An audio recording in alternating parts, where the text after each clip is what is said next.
Sa PBA naman, opisyal nang lumipat si Philam forward Chris Kun sa Magnolia Chicken Templados Hotshots kapalit ni Aris Junicio matapos aprobahan ng PBA ang kanilang trade nitong Martes. Ang ibang detalye alamin sa aking pag-abante.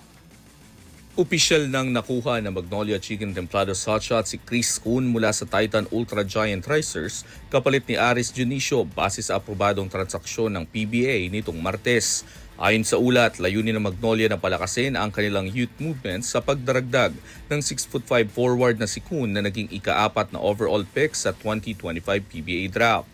Matapos sa matagumpay na karera sa Ateneo de Manila University Blue Eagles, nagsimula si Kun ng maayos sa Pro League na nagtala ng 7.6 points at 4.0 rebounds sa unang 5 laro ng season. Bagamat hirap pa rin makalusot sa panalo ang Giant Racers na may 1-4 na record. Si Dionisio naman na naging ika-9 na overall pick noong 2019 ay minsang naging PBA All-Star ay lumipat na sa Titan Ultra matapos maglaro lamang sa 3 laban ngayong conference.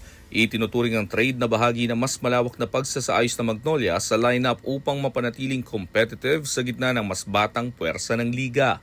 Ako, si Sus Valdez, Abante Sports, nauna.